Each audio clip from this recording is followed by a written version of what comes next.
A Wakaliwood Studios production. The American Civil War.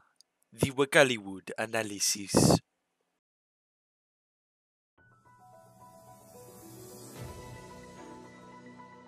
Good morning, Wakaliwoods, and welcome to Season 2 of Wakaliwood News.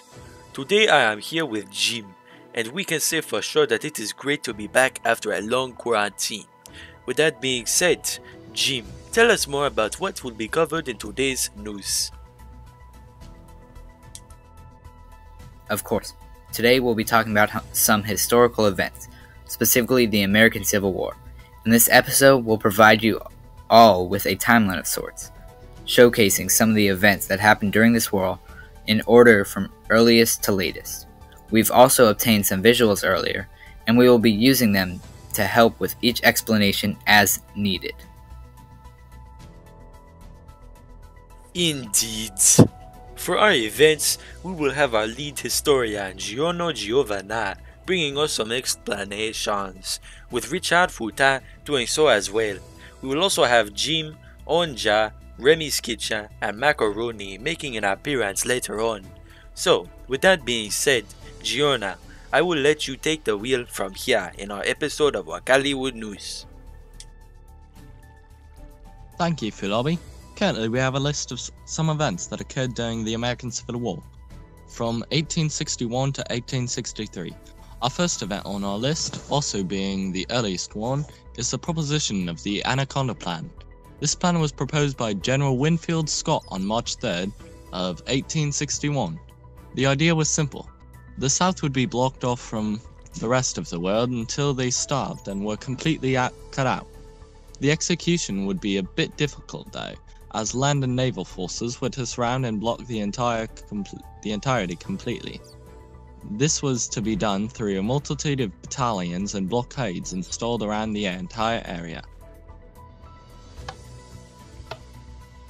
Indeed, this plan wasn't instantly that effective. Throughout 1861, around 90% of Confederate ships broke through this barricade.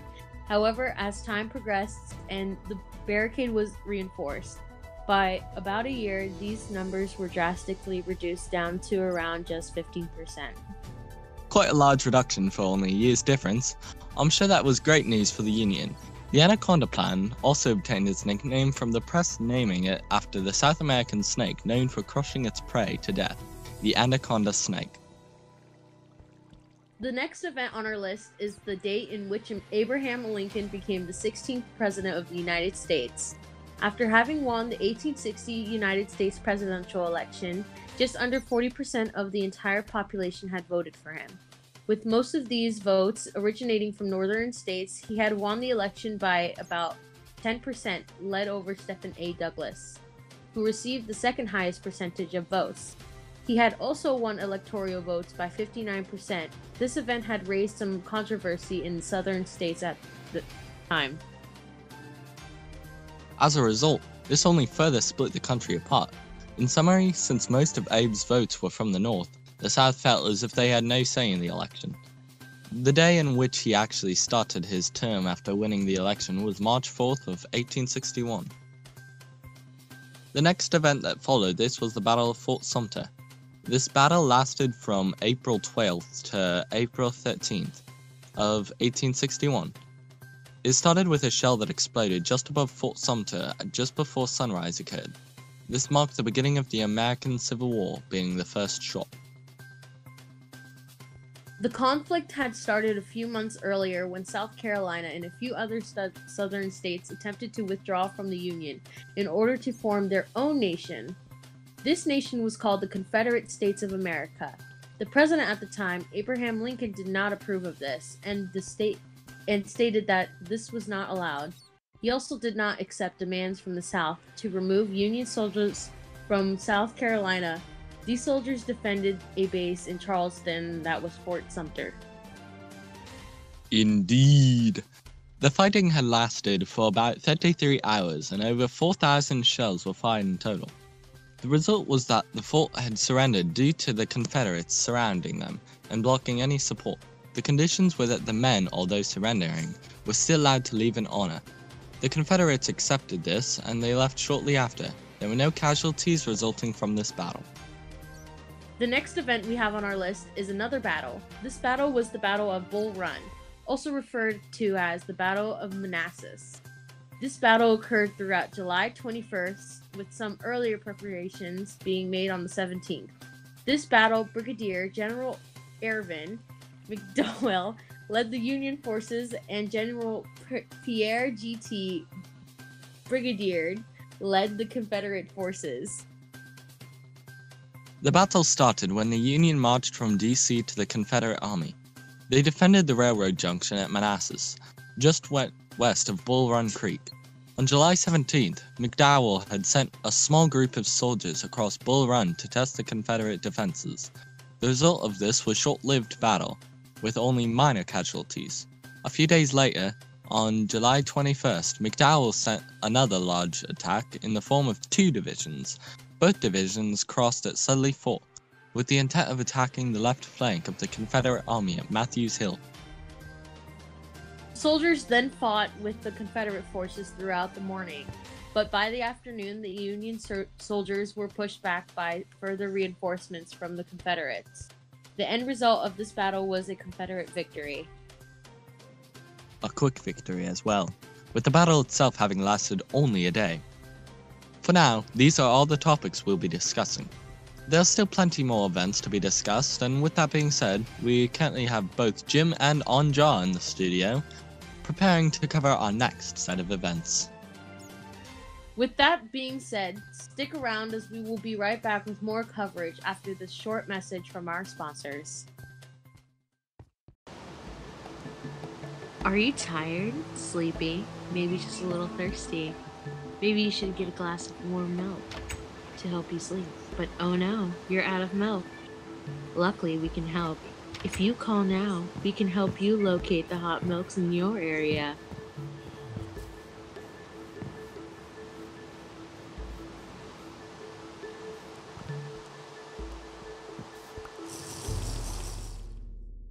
I was terribly tired, but then I found hot milks in your area.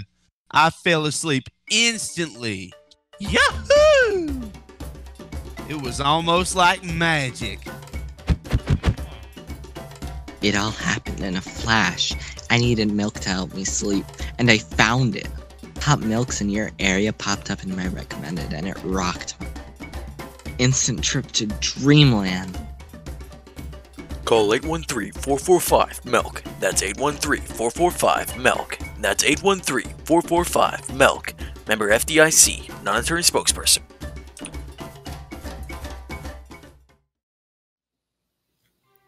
And we are back in the studios. Currently, I am here with Anja, continuing with some more event coverage.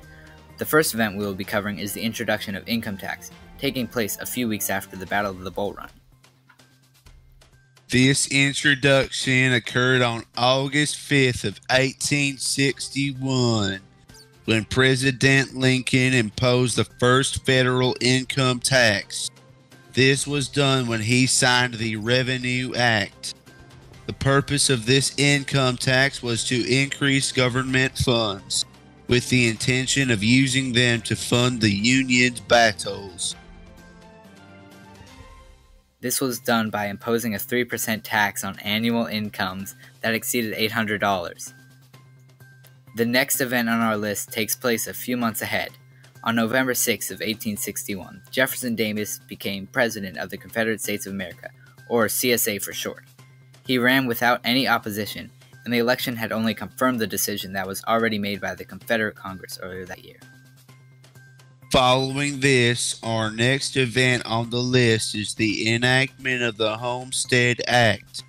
This act was introduced on May 20th of 1862 during the Civil War. This act stated that any adult or intended citizen who'd never borne arms against the U.S. government could claim surveyed government land. The amount of land they could claim was 160 acres. Claimants were required, in order to supposedly improve their given plot by building and cultivating the land. Following this, we have the Battle of Antietam, taking place a few months after the introduction of the Homestead Act. This battle was also referred to as the Battle of Sharpsburg. It took place on September 17th of 1862 and lasted one day. Although the battle lasted for only a day, it remains as one of the deadliest one-day battles in all of American military history. This battle took place at Antietam Creek near Sharpsburg, Maryland. The Army of Northern Virginia, led by Confederate General Robert E. Lee, fought against Union General George McClellan's Army of the Potomac. This battle was the result of General Lee's attempt to invade the North. This invasion was rather ineffective as the Union's forces highly outnumbered the Confederate forces, along with Confederate forces being low on resources. The result was a total of roughly 23,000 casualties in only 12 hours. The Confederate forces soon retreated, resulting in a victory for the Union. Indeed. For our next event, President Lincoln has issued the Emancipation Proclamation. This occurred on the 22nd of September in 1862. The proclamation stated on the first day of January in 1863, all slaves in states that did rebel against the United States were to be freed. For states that did not rebel, the slaves were allowed to remain in captivity. In other words, if your Confederate state fought against the Union, your slaves were as good as gone, or at least that's what they wanted to happen. With that being said, these are all of the events that we'll be covering, and we still have a few more events left, but for that we'll have both Rami Skitchen and Mac O'Roney making preparations for our last bit of coverage. We'll be back with information on these events after this short message. Are you unable to afford repairs but still want a working ride? Well, too bad. We don't got nothing for that. But if you want to fix it the affordable way, we got just the solution to your problem. Introducing tape. It's just tape. Exactly what you need to fix something if it ain't sticking together right. Now you may be asking, how could tape possibly fix your car? We'll take it from our customers. I've been using this tape for about 3 months now, and I'll tell you what, this thing's running like brand new. As you can see, this car is in great shape. It was fixed with just our tape. It's exactly what you need for the price you want. If our tape doesn't work, just add more. That's right. All you need to do is add more. Even if it doesn't need more, add more is one of the easiest upgrades you can make to anything in your ride. That junk in your truck not wubbing like it used to? Throw some tape on the coils. It'll be fine in no time. In fact, that ain't the only kind of sub it's going to protect. It even works underwater. Whether the sub you're using this tape on is a woofer in your trunk or a 1978 SSBN 731, it'll work every time. There ain't no rain getting through this stuff, and that means you'll always be able to count on a dry interior. And there's more. Engine piston not moving like it used to? Throw some of our tape inside the cylinder.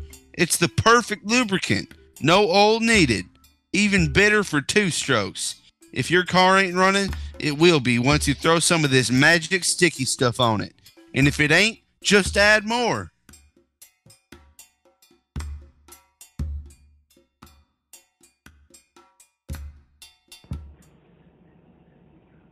And now we're back in the studios with our final set of events.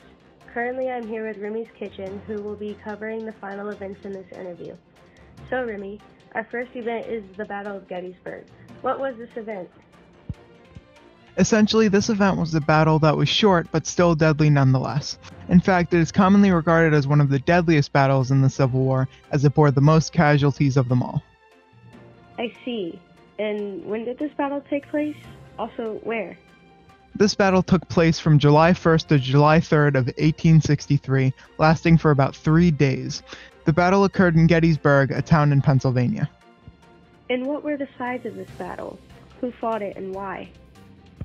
The Confederates and the Union were both involved in this battle. However, the Confederates were the ones to strike first. They pretty much struck with the Union's defenses as a continuation of their previous battle at Chancellorsville, which they had won. Interesting. Who led each side? General Robert E. Lee led the Confederate Army of Northern Virginia, and General George G. Meade commanded the Army of the Potomac on the Union side.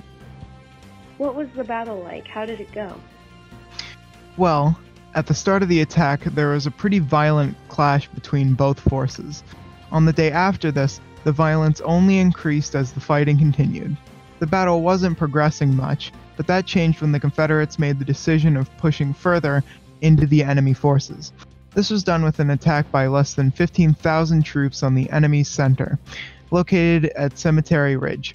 This assault was known as Pickett's Charge. Although it did manage to break through the Union's lines, it soon failed as the Union pushed back. The result of this charge was a massive amount of casualties for the Confederates. As a result of their loss, the Confederates had to retreat. So essentially, one side was too aggressive and lost, and that side was the Confederates? Exactly. I see. Regarding this event, is there anything else worth knowing? There are some other small details, but one detail to consider is that this battle is the battle that inspired the Gettysburg Address, a pretty important speech. Okay, with that being said, let's move on to the next event on our list, the First Battle of the Massachusetts 54th Regiment. So tell us what you know about this. Of course. The battle took place on July 16th of 1863. The battle was more commonly known as the Battle of Grimble's Landing. The point of this battle was to create a few distractions with the goal of drawing Confederate forces away from reinforcing Fort Wagner. Two forces were set up. One force was sent through Satono River with the goals of threatening the Charleston and Savannah Railroad Bridge. Another force landed on James Island on the 8th of July. While Confederate forces attempted to go through the 10th Connecticut Infantry, which was in an exposed position, the 54th Regiment blocked their attempts.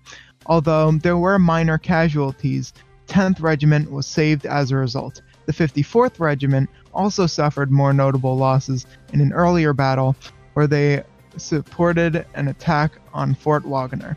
This resulted in hundreds of casualties and many lost members. I see. Well, how about our last event, the Gettysburg Address? What was this event? Tell us about it. Well, this event was a speech delivered by Abraham Lincoln on November 19th of 1863. It occurred about 4.5 months after the Civil War, with intentions of being a dedication to the soldiers of the war.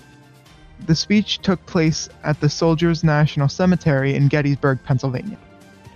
What happened in this speech? What was discussed?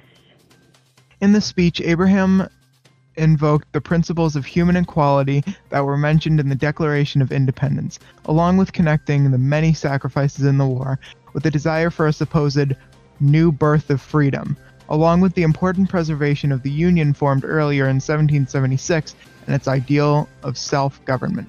This short address, although it originally didn't earn him a feature as orator in the same day, is now very important in American history. I see. Well, that is it for all of our events. With that being said, thank you, Remy, for joining us today. Fulabi, let's get a recap of this episode. Thank you, Remy. As you can see from all of these events, the American Civil War was quite hectic, with a lot of defining events that steered it in many different directions. Some battles were short-lived and suffered little to no loss or benefit, while some were incredibly important.